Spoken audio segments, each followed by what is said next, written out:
Hi, this is Peter Bracke, author of Crystal Lake Memories, The Complete History of Friday the 13th, and it's my great pleasure to be hosting the audio commentary for Jason X.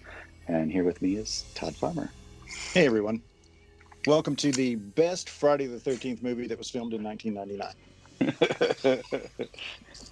1999. What do you think about when you think of the year 1999? I think of Prince. That's a good point. And then I start dancing. And you tried to get him to do the soundtrack for this, right? Didn't you? Oh yeah, absolutely. Yeah. And he said yes, but there were some issues with New Line. So, 1999, right? You were working for Sean Cunningham. Is that how this whole came to be? I was working out of the maid's room. That's his house. I like to call it the house that Jason built. It was indeed. And lovely tennis courts. Yeah, I actually enjoyed it. It was nice there. They had this little garden right outside the offices that we called the Garden of Divine Intervention, maybe? I don't know. Invention. But we spent many hours out there. So when did you first hear about, I guess, it wouldn't have been Jason X, just a new Friday the 13th movie at that time? I mean, well, Freddy vs. Jason was in development, so I mean, there was talk about it all the time. But I think there was some frustration because, I know there was some frustration because it'd gone through draft after draft. And so at some point, Sean was like, let's just make a Jason movie. That's how it all started. Is that something, when you started working for Sean, like, was it in your mind like, hey, I'd love to write a Friday the 13th movie, or maybe that might happen if I work for Sean, or was it completely a surprise to you? Well, Dean Lorey, who had done Jason Goes to Hell, had introduced us, and when we went there with a completely different idea of sort of an action horror kind of werewolfy thing that Dean would direct, Sean would produce, and I would write. And so I never thought I knew Freddy vs. Jason was happening, so I never even thought I would be able to do a Friday the 13th movie. It seemed like it was way out of my league. So no, I didn't think about it back then. Man, I'm trying to imagine, is that like a huge amount of pressure when you did get this movie? Like, what can we do, like, with a 10th Friday the 13th film? At that point, you had Jason had been in Manhattan. Yeah.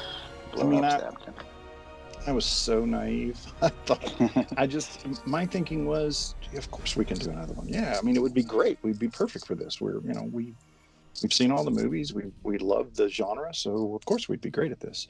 And we pitched ideas forever, and finally settled on the crap you're about to watch. So here we have Jason chained up. And was it always the idea that, like obviously you came up with the idea of putting in the future in space?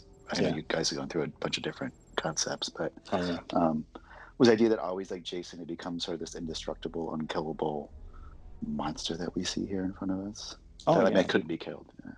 Yes, it was, and it was certainly the concept was there, even though Cronenberg rewrote all of his lines, which was great. The making Jason soft, that's definitely a Cronenberg. But yeah, the idea was because he always came back. So what was the reason that he always came back? And it was, we speculated that it was just this unique regeneration. And then Brian Collins years later was like, so why wasn't that the reason that regeneration works in the future? I was like, because I didn't think about it, Dick. I love it. Did you ever get to meet David Cronenberg, by the way? No, I wasn't there when they did that. I was only there. I was there in the day one was me. That was the first day that we shot. Was my scene walking through the holodeck or whatever it is. And a week later, I left. And then Dean Lorey and I came out in the middle of production to do sort of a dialogue kind of polish. And then I was just locked in a hotel room. And really? I think Dean wasn't paid, uncredited. I don't know if he gets a special thanks. I should look and see. He deserves one. Yeah. Is that weird as a writer? Were you doing any were you locked in a hotel room because they were forcing you to do rewrites, or you were just locked in a hotel room in general to keep you away from the set? I think in the beginning it was to keep me away from the set. But there's stuff needed to be changed because anytime you go into production, dialogue change. Like we had a character that was Lex's love interest, and bless his heart, he was written out of the script a week or so before we shot. So, and he, that just shows what a horrible writer I was, because he just dropped right out and you didn't even miss him. So all it was it wasn't really a rewrite; it was a delete. You never even knew he was there.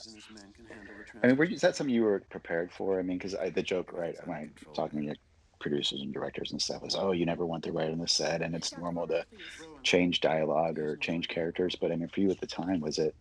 And were you expecting that, or were you like shocked, like, oh my god, like this major character I wrote is just gone from the script? Is this normal? I mean, I don't think I questioned it. We had already done so many drafts of this thing. Like, it was a much bigger movie the first draft. There were robotic spiders, and DeLuca was like, no, we just did Lost in Space. You got to get rid of that. And so, we had a whole big anti-gravity scene, which I've talked about before, but I think you can't shoot that on our budget. And we had a pretty good budget, considering this kind of movie. Oh, totally. I mean, it was way bigger than any other Friday the 13th movie before it. I mean, I do love Kane's look in this. Holy crap. Now, what were you saying? I interrupted because I got. No. I love the death scene too of Cronenberg. When did you find out that Cronenberg was going to be in the movie in that role? Because you obviously didn't write it for Cronenberg, right? Well, didn't write it for Cronenberg. Jimmy had reached out to David to say, hey, can I use the effects crew? And David said, sure, but I want to be in the movie. I mean, what a great trade-off. Oh, you know what, David? No, you know what? You just keep doing what you're doing. So that's crazy. He wanted to be in the movie. He wanted to be in the movie. That's just still nuts to me today. Yeah, totally. We probably say, right, because if I'm not mistaken, Jim Isaac had a relationship with David Cronenberg from doing effects for him, right, early on. Yeah, I mean, he worked on the fly. How crazy is that? So yeah, Jimmy and Cronenberg go way back. Naked Lunch, and just the list goes on and on. Yeah. Poor, it's sad. Jim Isaac passed away a few years ago. Most people probably know. Been 8 years now. Yeah. When did you what was that process like working with Jim? Like, did you guys work on the script together, or?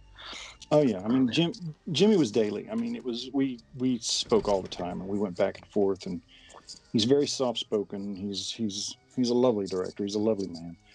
And we, years after Jason X, we still wanted to do other things, and just nothing came together. Of course, our movie didn't do well, and that never, the writer and director always tend to get blamed. Yeah. And but we were never able to work on anything else together. Then I went and did Skinwalkers. I remember that, a couple other films. So this is probably this is a pretty classic Friday the 13th opening right here. Jason. So that was a cool idea that you had them both frozen together in the Mexa, and then because it's kind of cool because then not only it does the jump in time from the past to the future, but then she's also dislocated in a totally new kind of environment. Is it fair to say there's a little bit of echoes of Aliens in that? Oh, there's extreme echoes of Aliens. Yeah, it's Alien and Aliens. That was my argument for doing this, because what they came back to me was those space movies don't work, and I was like, well, Alien and Aliens worked. And if you look at this, the structure completely rips off both of those movies. I mean, if you look at the story structure, and you look at Alien's story structure, where they're going to escape and nuke from orbit and all these different, that's all in here. And then the aliens stop that from happening. Jason stops it from happening. So yeah, steal from the best, they say. Yeah. What were some of your early influences, just as not even just this movie, but just the writer in general? I mean, what were some of your early influences in the kind of movies you wanted to write when you started out? Probably, I certainly like the big event movies, the Armageddons and that sort of thing. And but when I was young, I think that my earliest influence that I knew I would end up in horror was probably Swamp Thing and Bernie Wrightson's art. And I started reading Stephen King early, so I certainly leaned in that direction. And King and Wrightson had done an issue of X-Men, where during the whole African famine stuff. and their section of the comic book was just stunning to me because it was horror in the middle of an X-Men comic. It was great. And so I knew I was that way. And the stories that I was telling around the campfire, they were ghost stories. They were scary stories. They were serial killer stories. And when we would have pizza night, we would watch a string of movies, in high school and before. And Friday the 13th, Halloween, Nightmare, those were always on the schedule. Yeah. What's interesting is by the late 90s, it's been interesting talking to a lot of fans at conventions and stuff, like younger fans that weren't even alive. Some of them when this movie came out, which is really, or they were really young, to them, it's just like one big, like massive movies. Like, they don't really separate Jason X from Jason Goes to Hell from Jason Lives or whatever. Cause there's times they even see them out of order. But, I remember like around the late 90s, people forget. I mean, horror was pretty much, and the Friday the 13th series was pretty much dead, right? I mean, people just thought it was over and it was ancient. Dead. I mean, certainly it was dead when I got there. Because it was just New Line, it was just Dimension. That was it. You rarely had those kind of movies elsewhere, and then Scream changed everything. Yeah. Is it fair to say then, like, you really couldn't do just a straight old-fashioned Friday the 13th movie at that point? You kind of had to do something new with this. You couldn't just go back to a camp. Yeah, I mean, we certainly cheated. We knew that DeLuca didn't like those because they'd been done so many times before. He didn't like, Jason comes back with magic and Jason comes back with lightning. So I did Jason comes back with fucking, so. So what was the idea, why did you want to take him to space? Because I know a lot of people think, oh, Hellraiser or Leprechaun, and like, you said, like, obviously Alien and Aliens are great examples, but generally, like, when you take a character like this and put him to space, the results weren't always great. So what, but I guess was the opportunity to kind of do cool new stuff by taking Jason? Yeah, it was certainly that, because I always leaned more. While I loved horror, I always leaned more sci-fi in my horror, and I mean sci-fi in everything.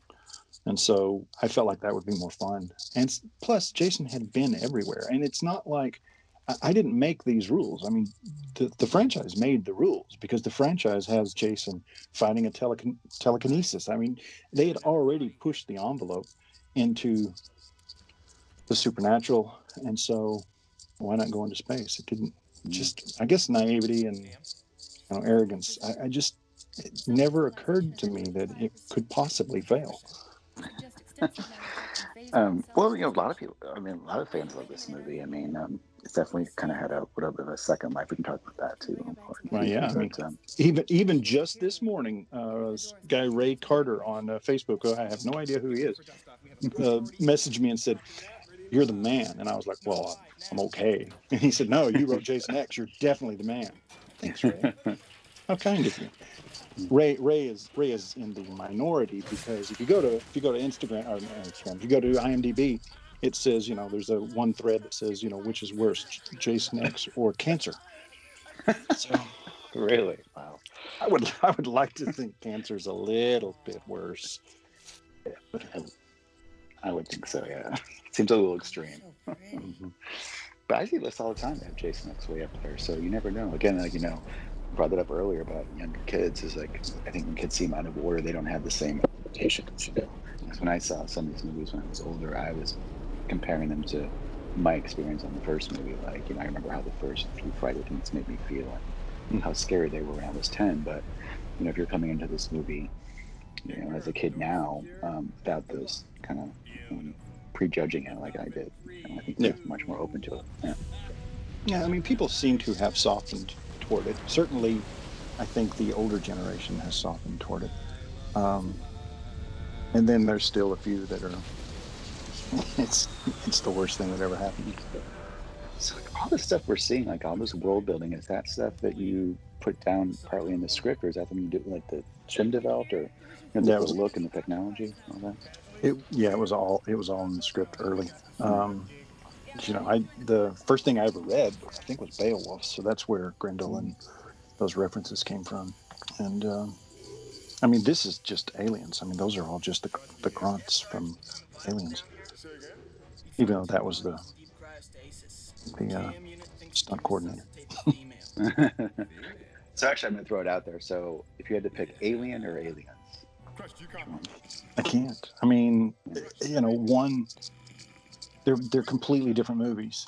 So it's, to me, it's apples and oranges. And if either one of them is on and I walk through, I'll stop and watch. It's just, I mean, Alien is definitely one of the movies that made me what I am.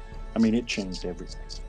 I mean, I can throw Star Wars into that, and I can throw Halloween into that, but Alien was that movie that just, everything about it just freaked me out. And then and then Cameron's Aliens goes to a completely different level. It's one of the few sequels that's as good as the original. That rarely happens. So yeah, it's just, they're both fantastic. I couldn't choose.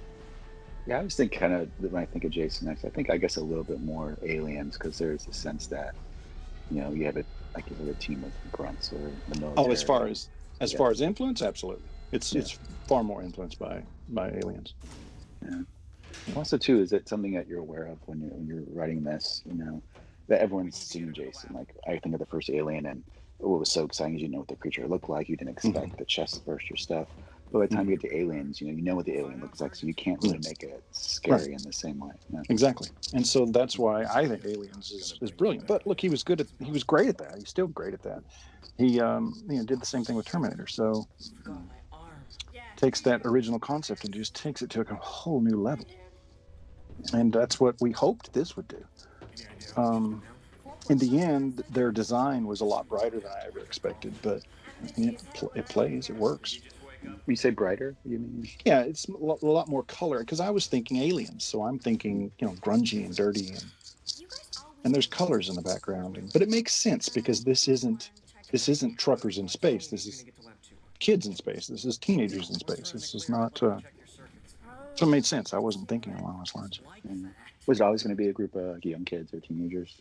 Yeah, even in the earliest, discussions, it was always. I mean, the interesting thing is the structure survived. The tone of the movie completely changed, but the structure is all pretty much the same. I mean, we don't have an anti-gravity scene, but everything else is there. All the character stuff is there. It's all the same. Yeah, I know you talked a little bit about the anti-gravity before, but where was that going to go, or what would that have done narratively? Do you think that scene? The sequence where they're all listening to the grunts as they go in to take Jason out of the cargo bay, it was that sequence. During that, something happened, and that whole section goes into anti-gravity, and so Jason's floating around, and you're trying to stay away from his machete as he's swinging left and right. So, yeah, you're right. Looking at it, it kind of almost feels a little like pre J.J. Abrams Star Trek. The look of this movie, colors, and it's like you walk into an Apple store, Yeah, I mean, like the CG was so early back then. I mean, you look at it now and you're like, ooh. But I mean, the movie looks great. As far as because it was filmed, but then it was completely transferred into digital, and it looks fantastic. The first movie ever, because I think a lot of people get confused. They thought this was shot on high def, was actually shot on film, right, and then scanned completely into a computer. And, yeah, I remember David Hanman, who was the editor, and Jimmy, and if I remember this correctly, they ended up talking to LucasArts a lot, because LucasArts was wondering, what we did, because they were going to do the same thing.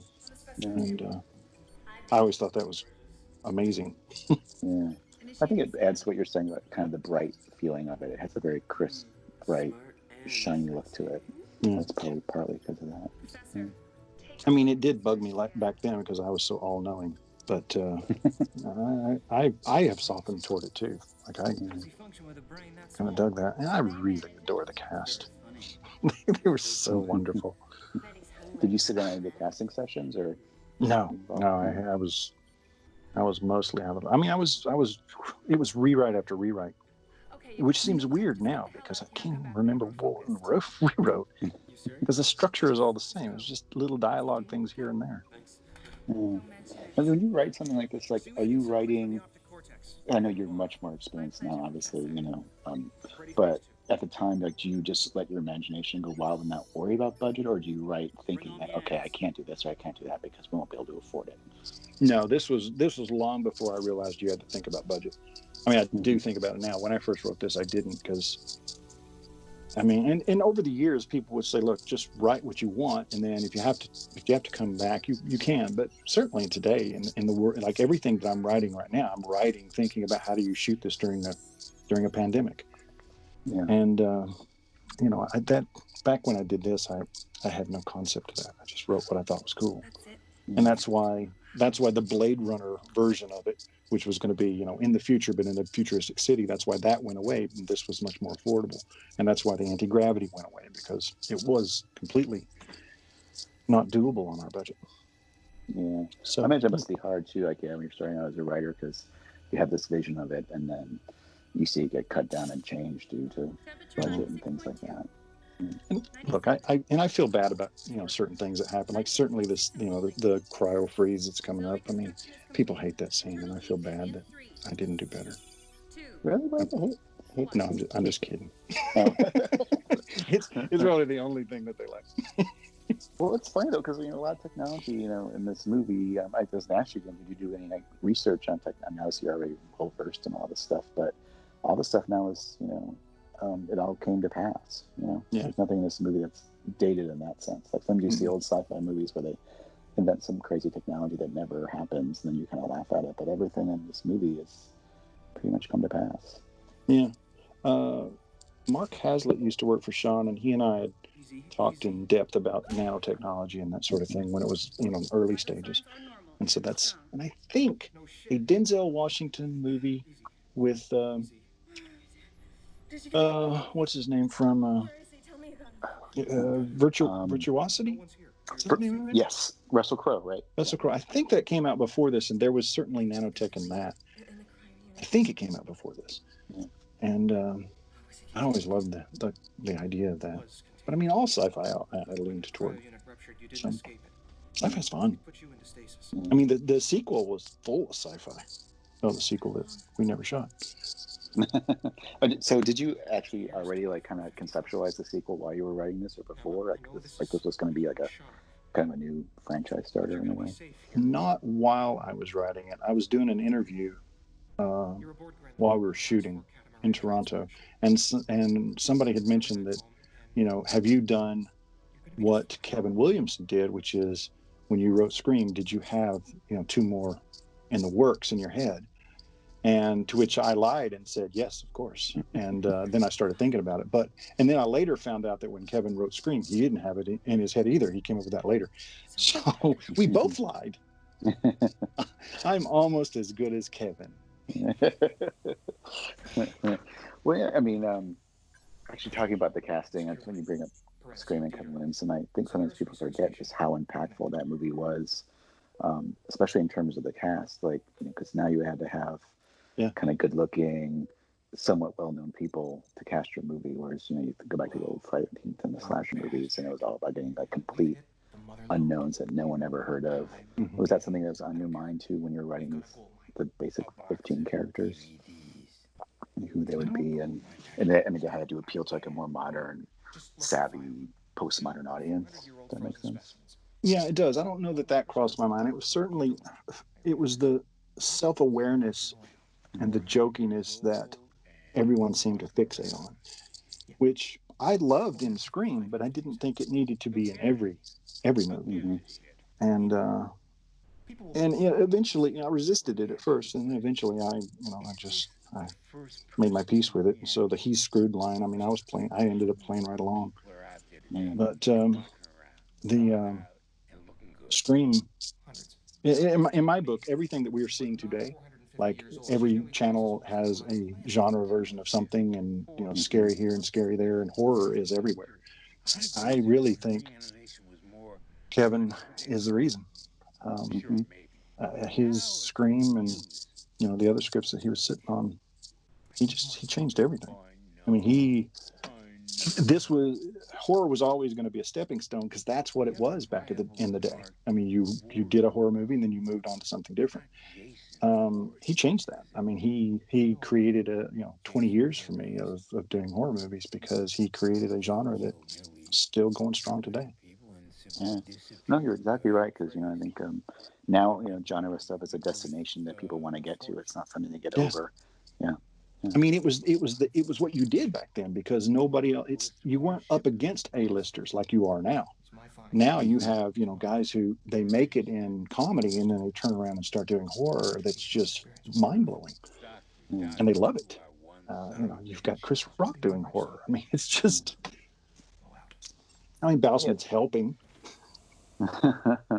Well, it's interesting. So one thing Kevin Williamson said is that a lot of people think of Scream as like, oh, it's just like this jokey thing making fun of horror movies, but really the characters, the reason they were self-referential, he felt that by 1996 or whatever, you couldn't have characters that were unaware of the cliches anymore because everyone grew up in horror movies and these movies, so it wasn't so much. Yeah, he was totally right. And that in itself has changed the way that I write as well, because I try to stay away from, the silly cliches. Yeah. I mean, I was trying to stay away from it in this. That's why, the reason that they wake up is not magic. It's, the thing that Jason always hated was sex and drugs and rock and roll. So this is cool too, because we kind of get Jason's reveal of his face early on, which is interesting right here. There's no way you save the unmasking for the end of the movie. No wonder you wore this thing. That's something is that intentional or just sort of kind of came out of the scene? I don't know that it was intentional. It certainly seemed like as she's doing an autopsy, that would be the place to do it. Also, too, yes, your big reveal is, of course, talk about that later, is Uber Jason. Yeah, Uber was lovely. How about this for a sex scene? So I guess I should ask you, where recesses of your mind does this come from? For the most part, I was on this kick, and I'm still on this kick about I didn't think it was fair that we kept making girls get naked in our movies, and so by putting them in these costumes, she doesn't have to get naked. I felt like it was wrong of us, but anyway. Oh, actually, there is some nudity. That's right. In the virtual Camp Crystal Lake sequence, there is some female nudity. So. But that was very late. I was forced to add that because I'm serious. I was very anti. It's the reason that I'm naked in the movies, because I'm like, if I'm going to make girls do it, then I have to put my ass on the line as well. Well, yeah, that's just part two. I mean, again, post-Scream world, things got more progressive. You can't just do the old. Yeah. I love the movies from the 70s and 80s, but a lot of them are pretty misogynistic and things like that. Now, this is great. So, got to ask how you came up with this whole kill and idea for this. The kill, the kill. I always give credit to where it came from, and it was Noel Cunningham. I believe we were in Toronto at the time. What do you think? And he called up and said, "They're fine." Suggested it. Sorry, I was distracted by those prosthetic boobies. I was going to say, I got this one first. This is interesting, too, because, again, you kind of have your time a bit with, like, nowadays, the idea of someone having a relationship with something artificial doesn't seem that weird, because that's how people meet. No. I mean, I don't know that it comes across in the movie, but the idea was she says she's in love with him. And she says, we're going to die. I've run the numbers. I mean, she's basically C-3PO. That was the original concept. And she's in love with him. And so she wants, and he realizes that. And he says, well, and so he gives her a reason to survive. And so the more he shows that he is in love with her as well, then she's like, I'm going to get us out of this.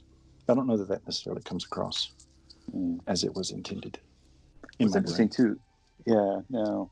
I think it does a little, it makes more sense when you explain it. But it's interesting because the Lisa Ryder, Chuck Campbell relationship, actually now, because Lexa, her love interest, was written out of the film, I guess Chuck and Lisa are kind of the only romantic relationship really in the film. Yeah, they are now, yeah. It was, and there's chemistry between them, I think. I like them.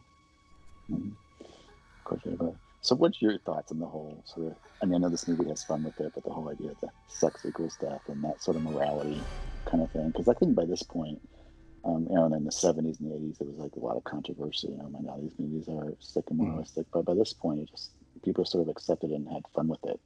Yeah, I mean, it was. Look, it was an archaic idea. The idea that any woman who stands up for herself should die, or any woman who likes having sex should die. That's so backwards. So yeah, I was very against the concept. Still against the concept. So, anyway. But yeah, this was Noel. This whole thing was Noel's idea. I can't remember how he presented it. It wasn't exactly like this, but I mean, what about special effects? I mean, I think it's that pullback. It's that pullback that makes it. That's I mean, that'll the freezing face is great. You could have cut right there, and most people would have. But the fact that he shatters the head, that's just nuts. I remember seeing it in the theater. Everyone just like cheered at that moment. Yeah, that was.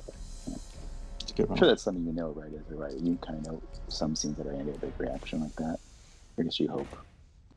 I think I hoped.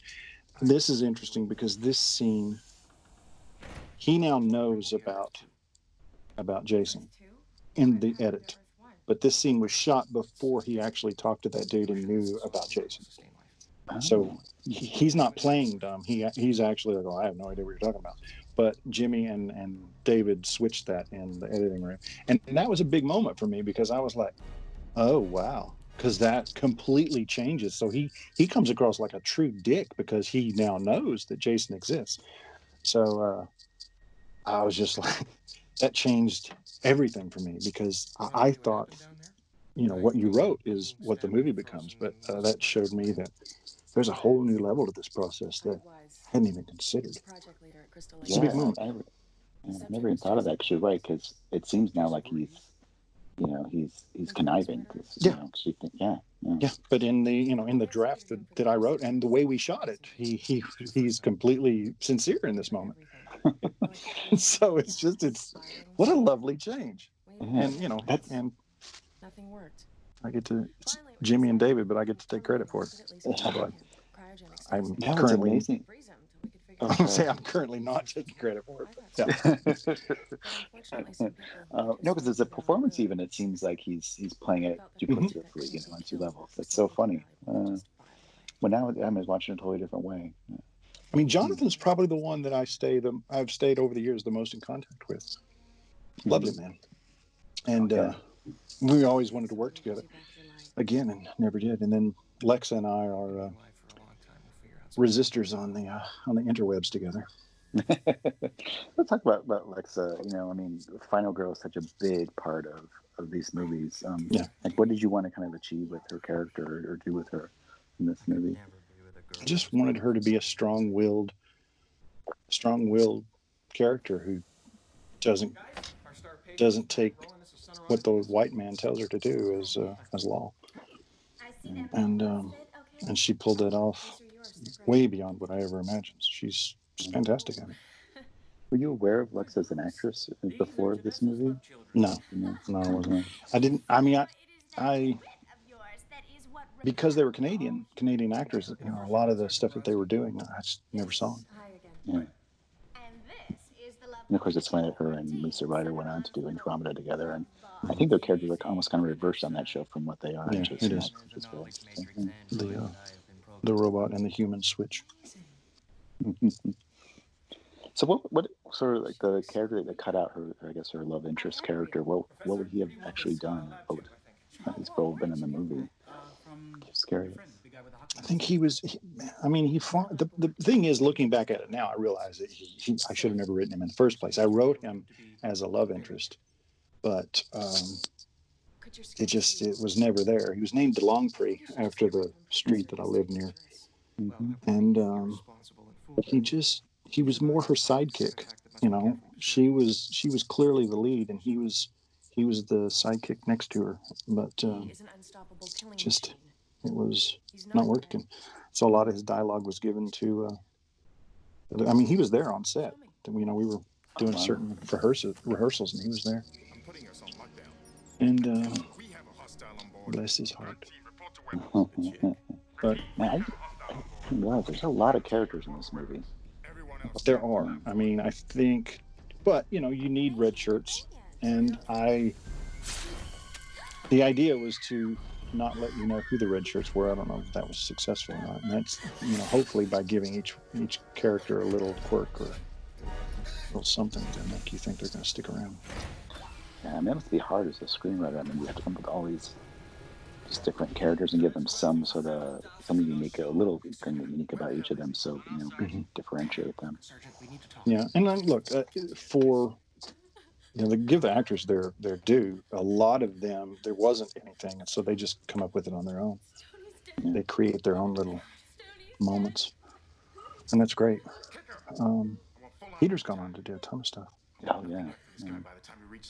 That's why even talking to some of these actors, interviewing them before and stuff, a lot of them said that they would kind of come up with backstories for each of the characters to kind of, give them some motivation. And that's a cliche. But who we have come up here? This is day one. This is the first day of shooting. I remember somebody came up to me. It may have been Dean, and he was like, no pressure, but if you screw this up, it sort of sets the stage for the entire shoot. Really?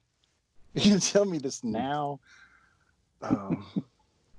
But yeah, I mean, you can tell that I love sci-fi because we introduced a virtual reality where Jason's stalking around inside it. How silly is that? Well, this is great because this is fun because when I saw it originally, obviously I knew they're playing a game, but I didn't realize until the kind of Jason comes in that they're just sitting at their little consoles, and it's all. I thought that was a fun little twist. Yeah, it was. I mean, this is my first Hollywood everything. So I'd never. They kept referring to that as the cum shot. Really? Yeah, I mean, I'd done acting in college, but this was completely different. How did you get sucked into being in the movie? Either Sean or I think Sean asked. He said, "You want to be in it?" And I was like, "Yeah." And he and Jimmy were like, "Well, who do you want to play?" And I knew I wasn't going to play a lead, so I was like, "Well, how about I play Dallas?" And I only chose Dallas because he was the biggest part. Or at least I thought he was the biggest part. Did you ever go up to Jim and complain about the dialogue? Who wrote this? That's a crazy thing because I've never been able to be angry at actors for changing their dialogue. You kind of have to make it fit yourself. Because even though I wrote a lot of these lines, I changed them on the day because it just wasn't coming out right. Yeah. So I've never had a problem. And then, down the road, you see Nick Cage changing his lines or Bill Fichtner changing his lines. And like, you go, kids, you do whatever you got to do. Yeah.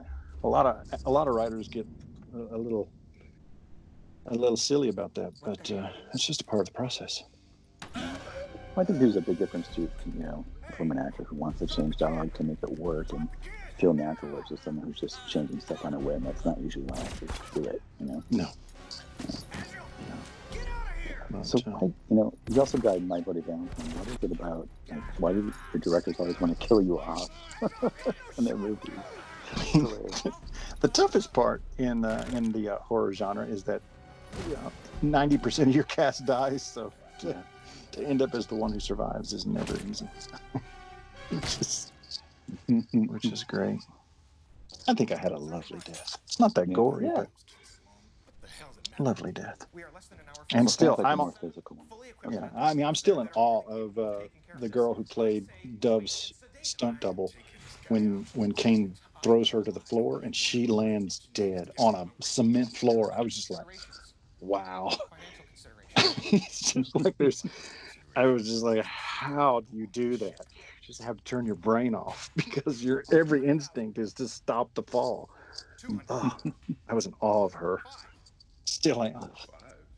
Some people in general, I don't know how they do it. It's just crazy. Yeah. But it's funny, you talked about Your Kill wasn't that gory, but I think fans, especially later on in the series, like we all like the real physical Jason kills, like the sleeping bag is that gory, or the back break in Jason Lives. Those are all cool kills too. They don't have to be bloody necessarily. Yeah, I mean, his neck break coming up earlier when you hear the neck cracking, I love that. So. Yeah. Yeah. All stuff. Yeah, I definitely see the aliens influence. Now, while we're doing this, I'm not going to say that I am texting with Tyler Mane and Derek Mears because that would be wrong. But if I were, they said hi. Hello. Are they jealous? They are. They want to be here. So they have been buddies for a long time. R.I.P. Dallas. You're a good man. That's right. Now you're named after, of course, Dallas from Alien. That's from Alien. And I was from Dallas, or I had moved. Right, I had moved to LA. I'd moved to LA from Dallas, and so I was leaning in that direction anyway. So you know Derek and you know Kane and Tyler Mane. So that's what Jason and Michael. Do you know Leatherface or Freddy as well in real life? No, I've never met. No, that's not true. I've met Leatherface. I haven't met Freddy. Although Kane, he briefly, I think he doubled for Leatherface in his shot. I think from Texas Chainsaw 3. I had heard that. Yeah, I didn't know if that was a true story or not, but I had heard. He played Freddy's glove in Jason Goes to Hell too. So I guess Freddy in there too. Mm-hmm. Yeah. So I always regretted we never did Halloween 3D because that would have put me in 3 of the horror franchises to die, and that would have been nice. Well, there's still time. Maybe they'll get Halloween somewhere. Yeah. If the world ever starts rotating again. I guess we should say that we're properly social distancing right now. Yeah. Doing it remotely. I am recording from a shed. So all these characters. I mean, it's like crazy. Was there anything like? I kind of like about this is it kind of feels like the spaceship. I actually think of the Black Hole. You ever see that movie? Yeah, I love the Black Hole. I just watched it after Disney Plus came out. Oh yeah, it's cool. That's actually on there again. Yeah, but I think it's the Cygnus is the name of the ship. Like the idea, but this is like already kind of a lived-in, fully formed community that lives up here, which is cool. Yeah, I mean, I love the design of this whole area because it feels like it's, to some degree, it feels like it's functioning. But I mean, this comes from, certainly comes from Aliens, and Alien too. Just the idea that it's a working, operating. I still love the idea of truckers in space, and this was just school in space. It was just a school bus. In fact, some of the early drawings was a literal. Jimmy wanted it to be a literal. I think it was Jimmy wanted to be a literal yellow school bus with wings, but like a ginormous version of that. And I'm not sure what got us away from that, but it was. I always wanted it to be a ship that you could separate, and so that's why I went with this design, which is from the boats that are out there. Yeah, but I mean, go ahead. Oh no, go ahead. I'm still fascinated at the process that because this is the first. Now I'm watching again, realizing that we did things that's just hard to put my mind around it. It's you write something and then suddenly they start making things. Like I wrote these little earpieces, and that's a huge ordeal. All of the actors had to get their ears cast and these special things made. I mean, it's just, you got to be careful what you write. Somebody's going to make it. I never even thought of that. Yeah, that's stuff you don't even think about as a viewer. No, I mean, it's a throwaway because they have to communicate. So they have these little earpieces. And then you come to set one day and this lady's like, hey, I need to do a cast of your ear. Why? Well, because you wrote it. Okay. So what was that experience, I guess, when you done the set for the first time? Because I know the set for this was like pretty gigantic from what I was told. Yeah, they were huge. I mean, we built inside this giant warehouse. And I mean, I grew up in construction, so to walk in and see these things being built that were going to be destroyed in a month, it just blew my mind. And I still got some old Polaroids somewhere where I took pictures while I was there. This isn't going to work. But I mean, sadly, this would all probably be CGI extensions now, by the way. These things. That's Steve. That's our stunt coordinator. Lovely man. In that first scene, I did that hit and roll. I practiced that for days and days and days till I was so bruised, and it's on screen for a nanosecond. Yeah. Well, that means you got to work with Kane as a stunt coordinator, right? Because he was. Oh, I guess he wouldn't have been. No, he wasn't. It was Steve. Yeah, that's right. Yeah. What was it like working with Kane in costume? Because I know he takes it very seriously. He does take it very seriously. He made Jason what it was. He kept the character alive for years after Jason Goes to Hell by talking about it and doing the convention circuit. So when you get there, he becomes Jason, and but it's funny because he's still a stuntman first. Like there was no way he was going to let me do anything where I'd hurt myself, to the point that it was annoying. Because I had a stuntman for part of the face smash, and that annoyed me. I was like, Kane, I can do this. And he wouldn't have it. So as ruthless as he is, he certainly took his stunt job seriously. And I guess being burned will do that to you. Let's smoke this. Oh yeah, he's well, it's funny because he's well, you the image of him as the kill tattoo is his lips, and sometimes the way he presents himself, you think, oh my God, he's gonna be this big, mean, terrifying guy, but he's like, everyone says he's like a teddy bear, Yeah. In real life. Yeah. And so this is my homage to Aliens. His son's dead. Where they all get picked off one by one. You have got to get them out of there. Were there ever times when Kane kind of came up and was like, I mean, Jim Isaac talked about a little bit, like, Jason doesn't do that, because Kane's a very clear idea. Yeah. The thing I remember the most was you don't see Jason get up, because Jason got knocked down during his fight with Lisa, and I think the cameras were rolling, and Jimmy wanted Jason to get up, and he was like, "No, you don't see Jason get up." And I get it, because it's an awkward motion to stand up, and you don't want to demystify Jason. So I get that. Yeah. But yeah, he was very protective of the Jason that was in his head. Bless his heart. So all these, like, the kid you talked about, kind of like it's like a school bus in space. Like, was there any permutations that the main group of kids went through? Was it always pretty much the same characterizations? It was pretty much the same characters. The names changed over time, but it was it was always going to be a professor and a bunch of kids, and then there would be, because they're going from planet to planet, there'd have to be some sort of security, which would be more than just some dude who has a chain of keys and smells like a burrito. It was they would have to be, because you don't know what you're going to find out there. Although we never talk about aliens or that sort of thing. The world was designed so that we could go there in the future, but that you wouldn't deal with that right now. So, and I like that. And I also like the idea that you've got a bunch of students who are sitting there listening to all this go down, which is also ripping off Aliens, because you had Ripley doing the same thing. Ripley and I think the Colonel. Yeah, that's a good point. Yeah, I always think of Ripley when I think of Alexa Doak's character, just the fact that she's relocated, she wakes up, and it has in this, though, you never really kind of touch on anything. She's surprisingly resilient when she pops out of for it being 2 or 3 years later, like, oh, okay, it's the future. She rises to the occasion very quickly. That's probably good or bad. That's my fault, because I don't tend to like that,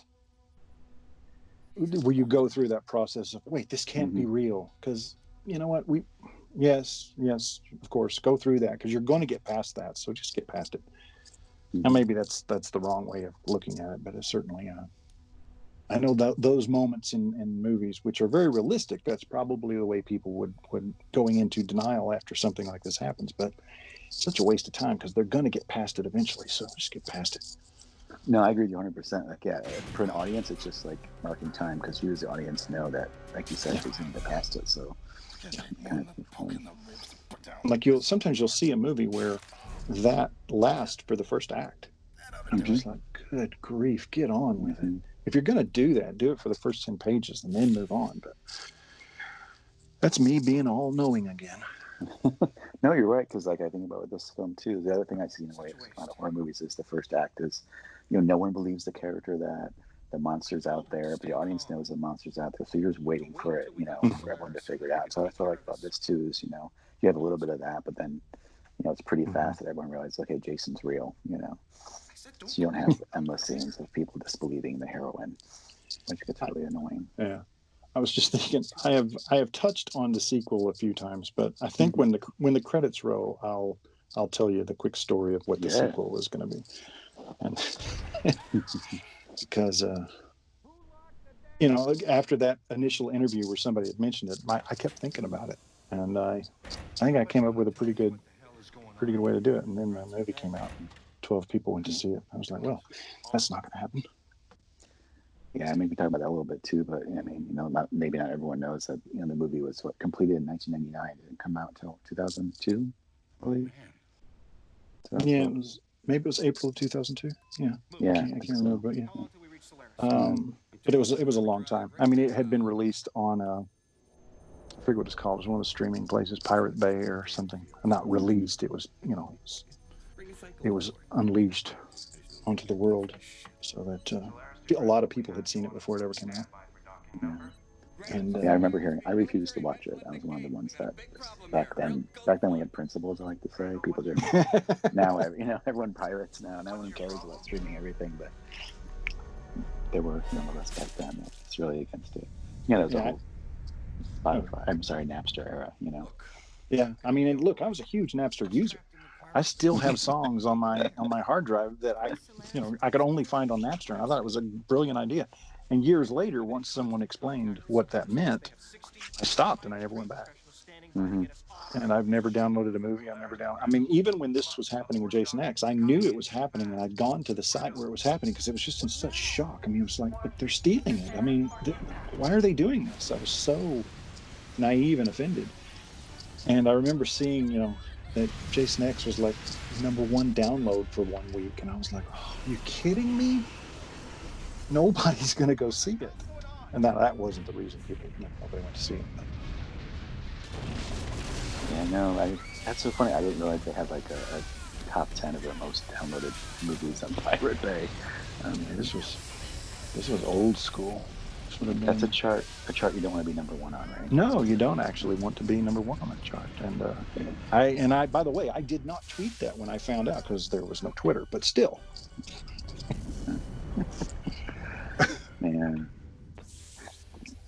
Because I don't think people realize, like, back then what a big deal, like now because everything streams, people are used to, like, VOD or from the theater and they can also stream it. But back then, although I guess the good thing is it wasn't as well. It was harder in a way. Like the average person couldn't figure out Pirate Bay, to download it. And by the way, this was back when the internet was slow. So if you wanted to download and watch a movie, this was not a fast process. This was a daily event. So also the quality was so shitty that it was horrible. I'm assuming the big disappointment too for you guys was like if people are watching it that way, the first time they're seeing the movie is in horrible, crappy quality. At least now, if you pirate something, it's gonna look great, So I mean, certainly for me, the biggest letdown of all was the poster and the trailer, because Uber Jason was never supposed to be revealed. It was supposed to, in my head, this was Scream, in that when Scream came out, nobody was telling, the big secrets. Nobody was revealing it. It was like, I kept referring to it as, why would you put the penis on the poster of the Crying Game? And that's what that felt like. I envisioned in my head, here's this movie that people go see. Yeah, it's a little different. They go see it. And they come out of the theater going, after Jason, thinking, holy crap, you've got to go see this. And telling other people because of this moment that happened, which was very unique for the series. And now maybe that's just me being arrogant, but I felt like that would have a word of mouth impact. You never got the chance to have that. Everybody knew everything about it before the movie came out. I think you're right. I mean, what reason do you think the studio had for, not keeping Uber Jason a secret? I think more than anything else, I think the studio was over it. They had Freddy vs. Jason. It had been on the shelf forever. DeLuca had left. and they had this property they needed to release, so they just, his chrome mask was flashy. So, I mean, I get it from a marketing standpoint. I mean, I get it's the path of least resistance. It's a much bigger risk not to show that and just hope word of mouth works, I guess. But it was the same. It happened later on Drive Angry, because it got to the point where it's like, why do you put a big twist in your movie if they're just going to say it in the trailer? Because Drive Angry, especially, at no point in that movie does anyone ever say Nick Cage broke out of hell. Like, it's never mentioned anywhere in the movie. They allude to it, but they never say it. But they say it in the first 5 seconds of the trailer. I'm like, well, that surprises out. So I remember too with the Uber Jason thing, because it isn't really even clear on the poster. So it's like you see kind of like two Jasons. So I think it wasn't really even. There's not only are they spoiling the kind of one of the big secrets, they're not even doing it in a really great way. Yeah. So then you go see this movie, and now I don't have the clock on right now. So how far into it are we? We're not sure about 50 minutes. Yeah. So at this point, there's still no Uber Jason. So you go see this movie having watched the trailer and having seen the poster, and you're like, well, where is this Chrome guy? Yeah. So, just odd. So what was it? What was that initial kernel, I guess, of inspiration for Uber Jason? Like, where did it come from? Mean Machine from Judge Dredd. Remember the cyborg, that gnarly, twisted, metallic, flashy, just looked like it was painful. That's where, and I wanted to take it somewhere different. Give him a surprise. Yeah, is it fair to say? I mean, it seems like everyone, Sean and Jim and Noel all said. I mean, everyone loved the idea. That was like one thing everyone was on board with. Was Uber Jason? Yeah, I think it was Sean who coined the phrase Uber Jason. I don't know what we were calling him. I don't remember. So what just stuck? Well, this is interesting. The Friday the 13th movies and Chris Light Entertainment. I think some fans get confused. Like, so was this a movie that Chris Light Entertainment produced and Sean, and that's who you mainly dealt with, and the studio came in like at the end to market it, or was the studio kind of a presence as well throughout as you wrote it and developed it? No, we pitched DeLuca. He responded very favorably in the meeting, and DeLuca had a tiny little office in his little black T-shirt. We went in, and it was me, Jimmy, and Sean. I think that was it. We pitched him. He seemed to love it. He left. A couple weeks later, we were moving forward, and it was. I mean, it was, and that was it. That was the last we ever really heard from New Line, because it was called a negative pickup, which is Sean cuts a deal with them, says, I'm going to make it for X amount, and then I will deliver this movie. So Sean comes up with the money himself. He makes the movie, delivers it, and then he gets paid back. And so that was called a negative pickup. And that way the studio doesn't have to be involved. So they can just, you go off and you make your movie. And it's great. It's a great thing for, it's a great way to make movies. It's there aren't a lot of places out there that are like that. I found that Blumhouse was like that. When Patrick and I were doing some stuff at Blumhouse, they were very free when it came creatively. And so New Line obviously was the same way, because we weren't even involved with them. And then turn the movie in, Sean gets his money, and we move on. But the downside is that DeLuca had left, so then the thing sat on the shelf forever. Yeah, because I guess, DeLuca was a champion for the movie, right? And when he's gone, there's no one there that's kind of there's no one there to no. And so, but they had a product. They wanted to get some of the money back, so they released it, and they got some of their money back, and it's done. It's done better on DVD and so forth over the years. Yeah, it's been fun. Was there a time over the years when you started to feel that people were maybe starting to embrace the movie a bit more, or there was a new fan base for it?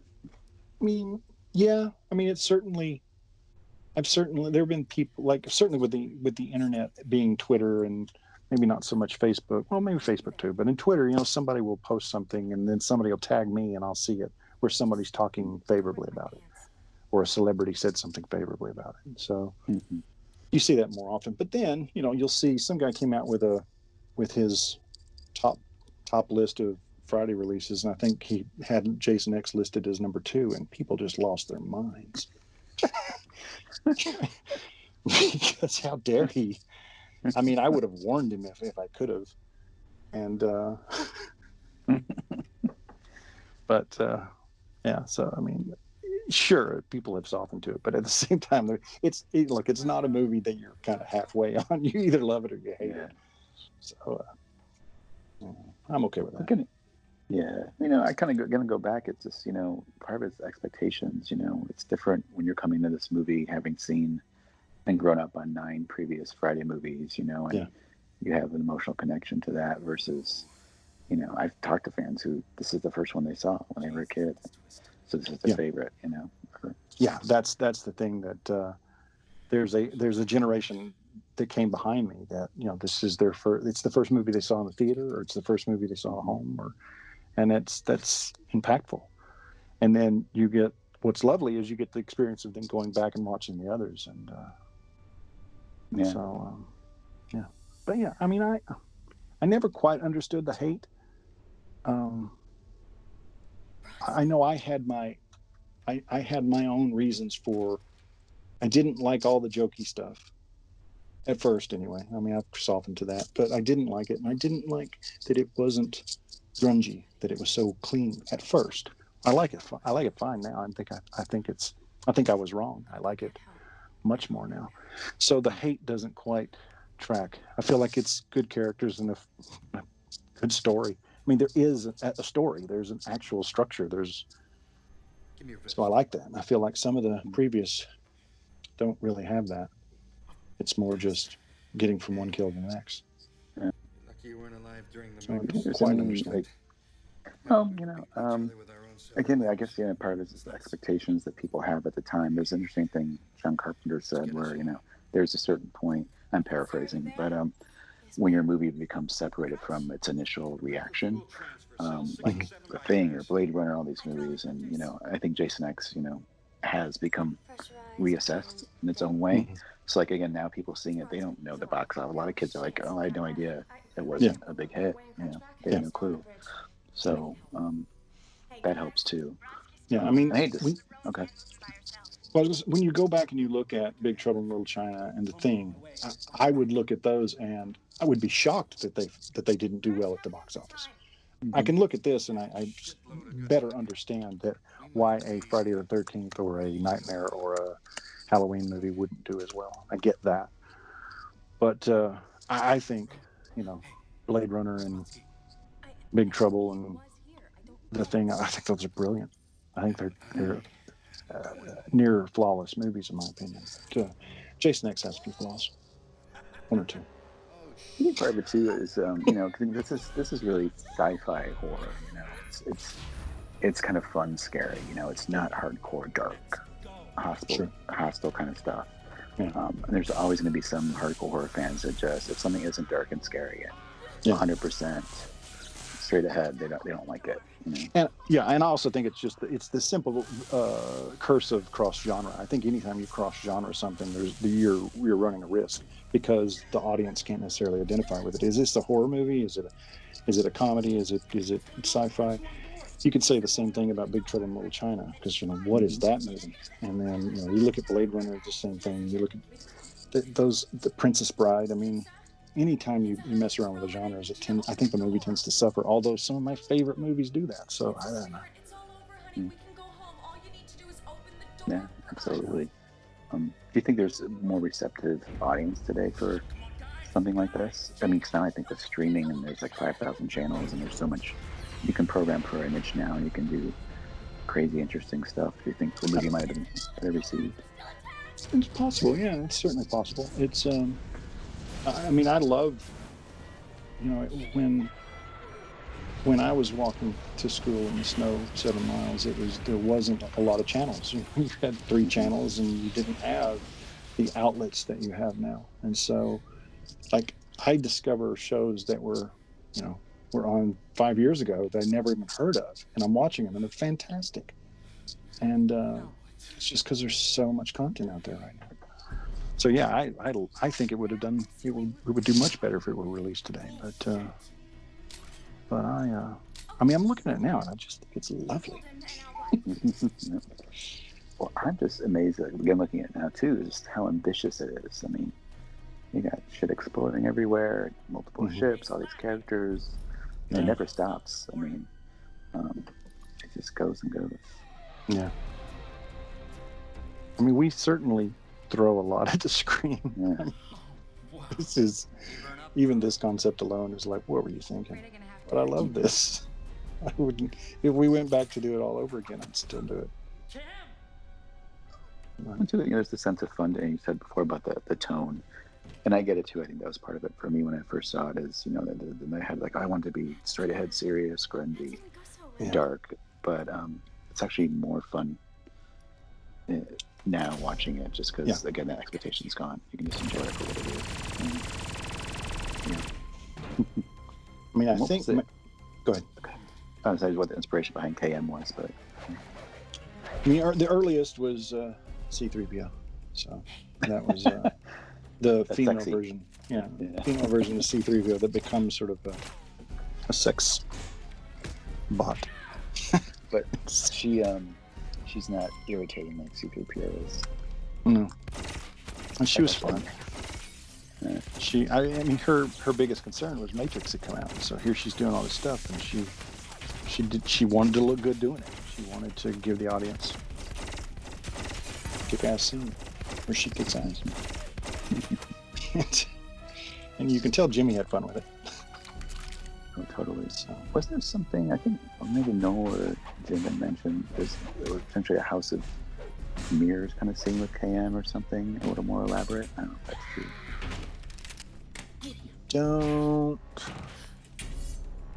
I don't recall it from the script, but that doesn't mean it wasn't there. Yeah. It's certainly something we may have discussed early on. Control. I didn't realize looking at it, it's an hour and 7 minutes. We're still not at Uber Jason. Because he was designed to be the end of the movie. I mean, this sequence is the end of the movie. You're not supposed to know he comes back. It's supposed to be the end.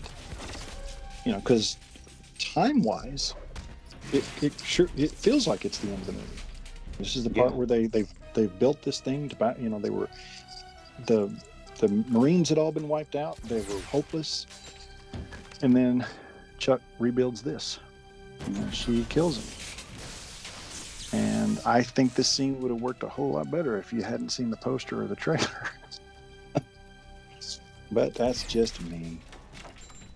Yeah, it's funny, in my memory, I do remember just thinking of Uber Jason as being in more of the movie. But wow, yeah, it really is the end of the movie.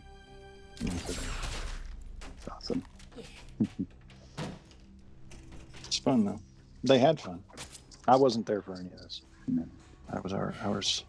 If I was there, I was in a hotel room with Dean, but I think I was gone at this point. I'm pretty sure I was. I'm going back to LA.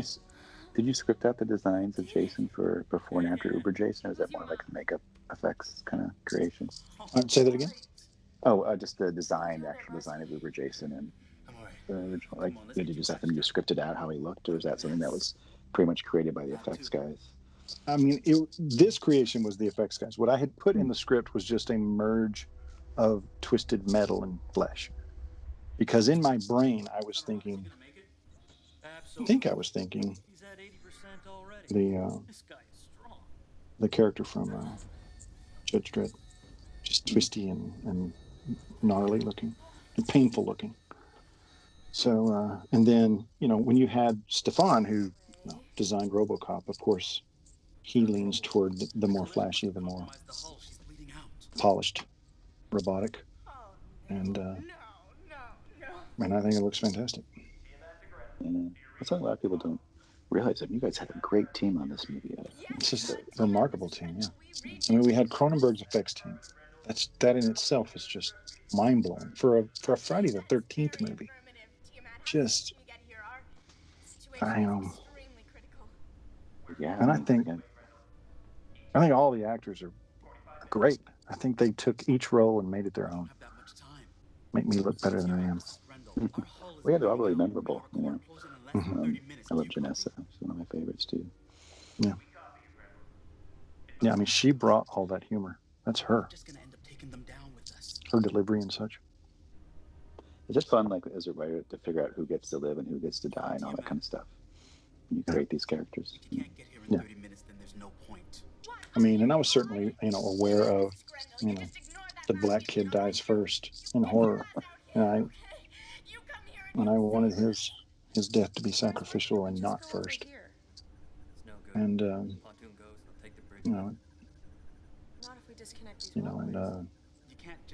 the moment I saw Peter, I was like, wow, that look is fantastic. I mean, he's bald. How does he not look charming? Yeah, he's pretty badass. He really does. You feel like he could take on Jason, or at least give him a good run for his money. Yeah, it's yeah. I mean, that was always the intention. It was supposed to be this. He was supposed to be this bigger than life character. Now there was even talk of going after Stone Cold at some point. And I think even in the storyboards, I think he's drawn to look like Stone Cold. That was never going to happen. But really, but there was talk about it. Yeah, I mean, that was never going to happen. But it was the idea to have King Kong and Godzilla face each other in the movie. And then here's the big surprise. You probably didn't see this coming. Well, I actually saw an early screening at New Line of this movie, so I got to see it at the New Line. They ran it out of the theater somewhere, so it was all mostly like critics. Yeah. How early did you see it? Probably 3 or 4 weeks before it came out in theaters. Yeah. So I may have been there because I remember we had a couple of early screenings. Did they do the Q&A or not the Q&A, but they fill out the questionnaires and stuff at the end of the movie? Or? Yeah, I filled something out. They didn't have anyone speak though. There was no person coming out and actually asking us. So I wasn't. If that happened, I wasn't there for that. But I did fill out that little card. Yeah, because I remember the movie ended with "Why Can't We Be Friends" as the song over the credits. Hilarious. I was like, "That's great." Well, we didn't get to keep that song for the release though. Yeah, as it turns out. So. Yeah, there was a song at the end, right? Ethan Wiley did a couple of songs, right? I think, if I'm not mistaken. Jason's Jam, I think, is in the credits. Yeah, I think. Yeah. I think so. Yeah. Of course, Harry Manfredini coming back. And Harry, absolutely. Can't really have a writer without Harry. No, he created a sound that is completely unique, and he's a lovely fellow too. Yeah, he is. Very humble, actually. It's hilarious when you meet him. Yeah, very nice, laid back. He's a lovely guy. Actually, just your thoughts on his kind of memories of working with Jim and what he was like on set. Isaac.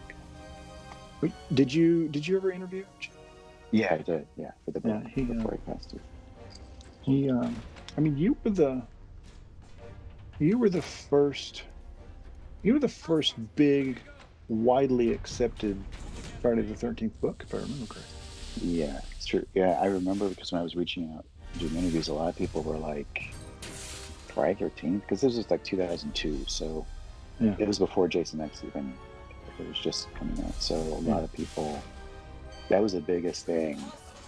Especially the early films, is they didn't realize like the Friday the 13th had a cult audience. They just thought it was this movie they had done when they were young and had moved on.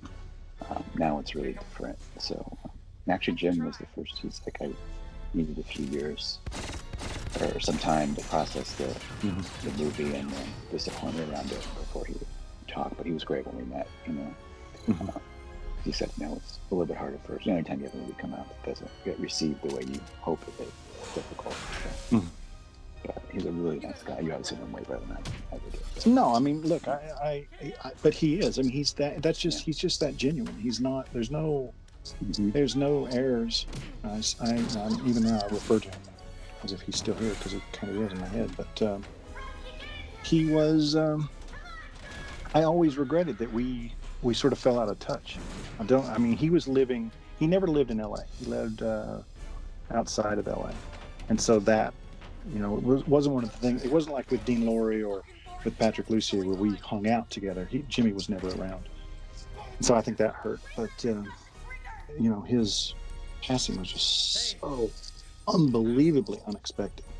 Just So young. Anyway, he was so lovely on set. Crew loved him. The cast loved him. Just a wonderful guy.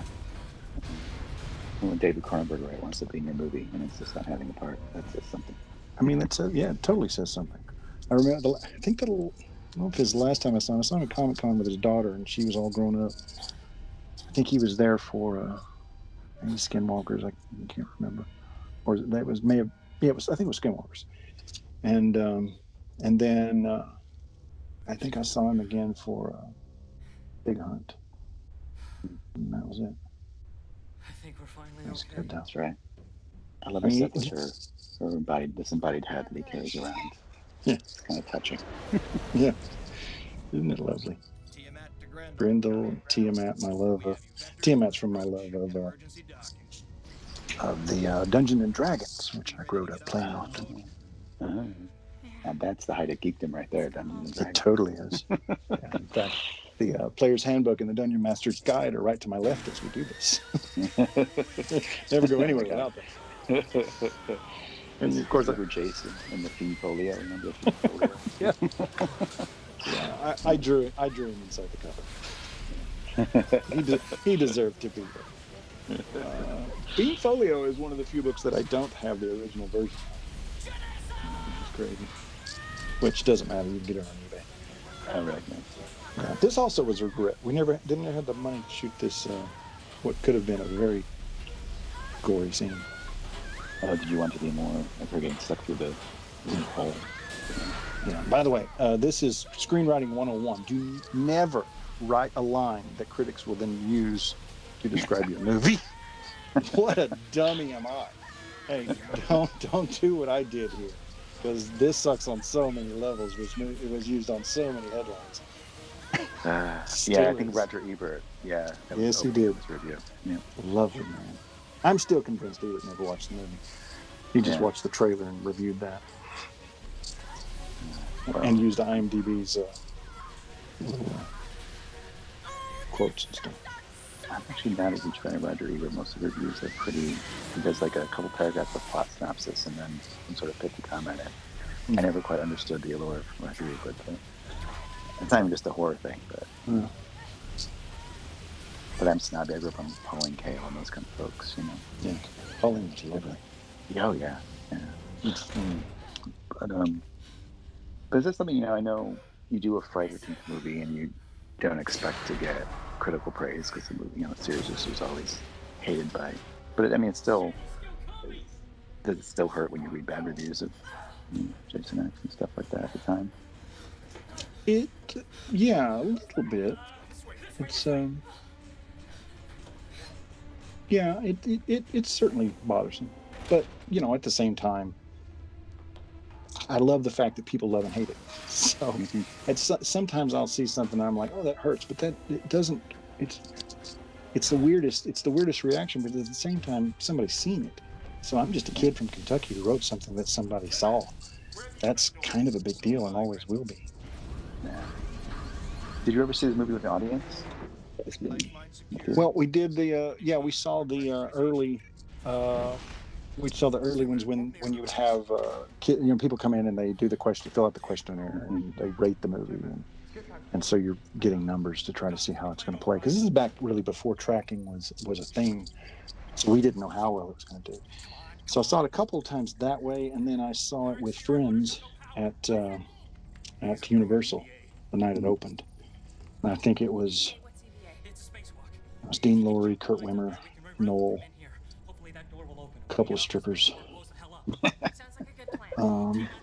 and there was nobody in the audience. And it was a big theater too, and there was nobody in there. So that was a rough one. Because I really thought at that point, I was like, well, the career's over. You don't come back from this. But it's funny, our numbers, I think we opened at 6.8, which Drive Angry opened at like 6.1, and that's with 3D numbers. So Jason X wasn't anywhere near the opening that Drive Angry had. So yeah. So it can get worse. Always remember, it can get worse. Because I remember when Jason X opened, I think if I'm not mistaken, was it right before, or right after Spider-Man? Right, it kind of got Yeah, stuck we in were this no man's we were land, you know? we were stuck between Spider-Man and Scorpion King. So we were destroyed on both levels. And we came out against Angelina Jolie had a movie where she played a reporter. We came out against that, and there was something else too. And they were, and they all just destroyed us. But you know, who's talking about them today? I mean, except for Spider-Man and The Rock. Oh, yeah. The Rock did okay. Yeah, it's true. But no, there's no conventions for the Angelina Jolie movie. No, there's not. Yeah. The movie that we can't remember what it was called. Yeah, true. No, I think it's important too what you say, because a lot of people have talked to me, and they'd rather have their movie be remembered and have people have, I don't know, it's extreme, but you know, really hate it, really love it, rather than just sort of a mediocre movie that you just don't remember at all. You know, right? Yeah. So, this whole sequence was goofy. just the idea that we're going to create holograms based on 1980 facts. Yeah, where was the inspiration for this? Because everyone does love this scene. I mean, I remember when I saw it in the theater, I was like, oh my god, this is so clever. It's just really cool concept. You ready, Kay? The idea was always to take the end of the movie back to Crystal Lake, and to do it in a hologram setting. And so that's why that original hologram setting takes place earlier, because it's just a setup for this.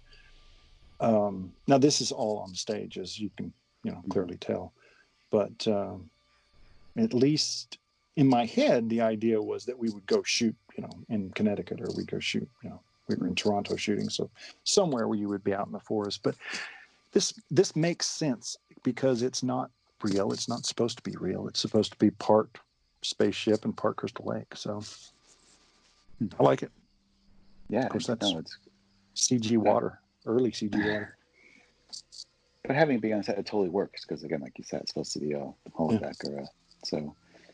What I love about this is, he's going towards Chuck Campbell, and then they come up with the idea to distract him with the two counselors, and Jason is truly torn,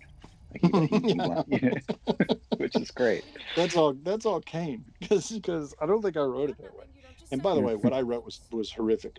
I know at one point there was a giant furry bunny that Jason kills. So I was an idiot, but because he was throwing everything he could at trying to distract this guy. And then my regret is that at some point he throws Jason's mother at him to distract him, and that didn't make it. I believe they did approach Betsy Palmer, if I'm not mistaken, to do it. They did approach her, and there were some budgetary concerns, so they didn't. And the original concept was that Jason would kill her, and both Jimmy and Sean were like, "No, that is not going to happen." And I argued severely for that. I was like, "Look, he's changed physically. Let's change him mentally as well." And they were like, "Nope." So that got cut early on. I don't think it ever made the script. I think that was just in the planning stages. So she was there, and he does go out to save her. And when he pulls her out of the water, Jimmy had an idea that she's all, she's like part CG, and then he realizes that she's not real. And then they approached Betsy and couldn't cut a deal. So at what point would he have killed her then? He in that version, he doesn't kill her. He just goes out to save Mom, and when he pulls her out of the water, she's not rendered on the bottom half of her body. So then he realizes, oh, this is not real. So he turns around and goes to get. And at that point in the script, and I think even when we started shooting, there were no girls. These girls were all last minute. I would say within a couple of days of shooting it, we added that scene. Yeah. Because there was concern that there was no nudity. Well, there was a little bit of a controversy. Robin Cook, the casting director, told me that. Do tell. She didn't really like the idea of casting nudity, so she refused to cast those two girls. So they had to find them somewhere else. There was some people balking at the insertion of nudity. So I never knew that. Is that in the book? I think it is. It should be, yeah. Oh, I don't remember that. I wish I'd known that. I'd give her a big hug. Yeah, she didn't want to cast those two parts. So. Yeah. I mean, they're literally just gratuitous. So the only way to get around it was that line to say, "Hey, we love hot and premarital sex." That's the only. It's the only thing that justifies it for me. Is that we are aware of what it is. Was it always the idea to, because it's like you said, like the ending of the movie in a sense is when Jason dies early, and then he becomes Uber Jason. So now you have this whole kind of third act. Mm-hmm. How did you kind of come up with then? So it's almost like they have like two climaxes because maybe this has to satisfy. Because after seeing Jason killed, is it always the idea to have him go?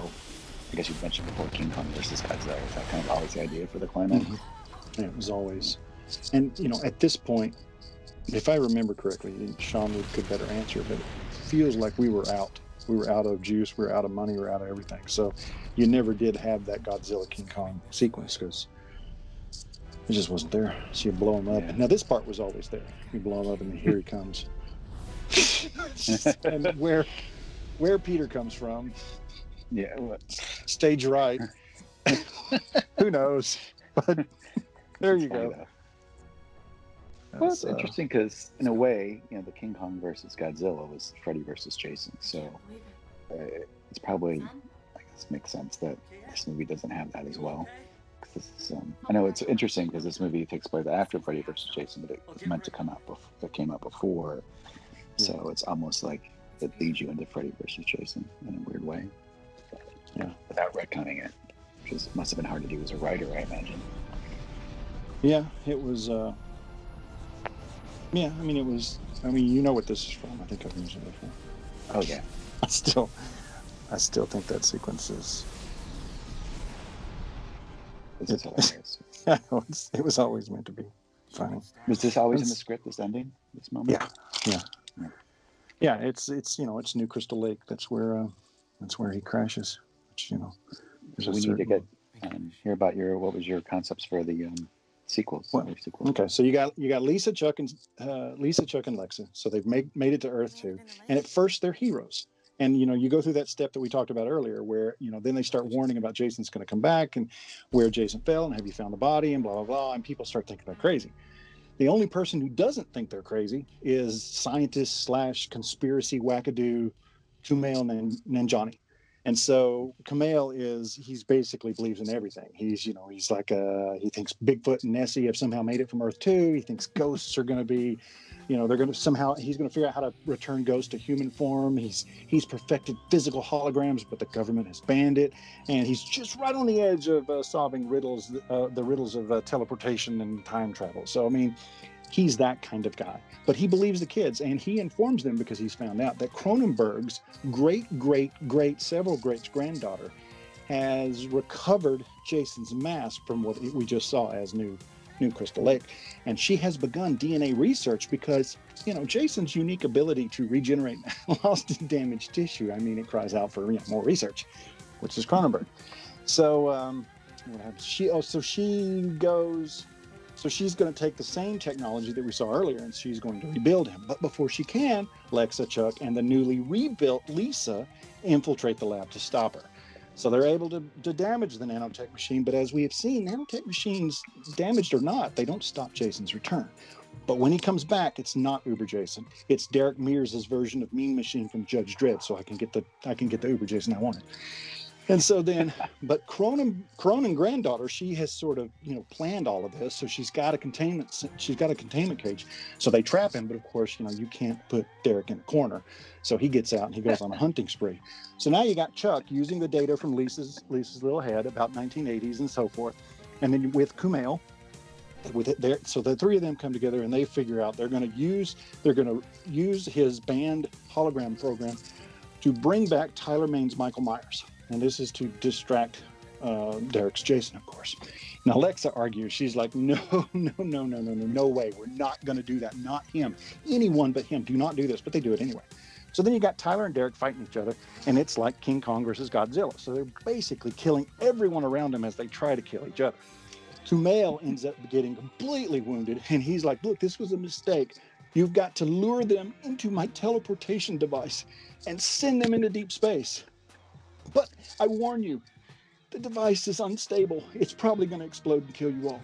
But they have no choice because they got to get rid of them. So since Derek remembers Lexa, he's going to chase her.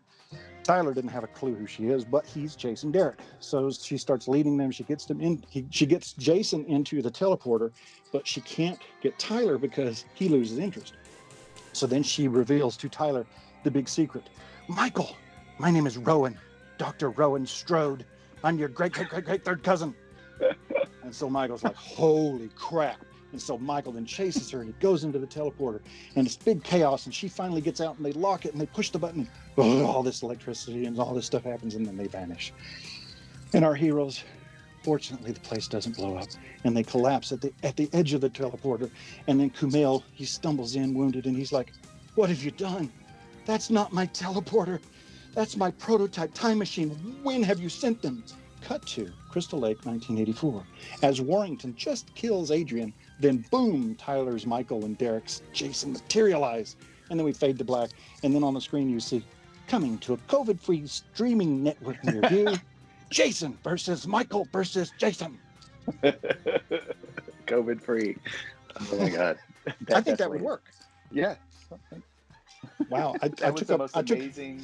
I took up the entire credit sequence. That's awesome. Well, man, thank you for taking time to revisit Jason X with us. Thank you for Is there anything coming you want with. to say to fans? No, I just want to thank you for taking this career-ending decision. You're now going to be truly despised. Bless your heart. Well, no, this is fantastic. Thank you so much, man. And thanks thank for you, everyone Frank. for watching and listening. Thanks, guys.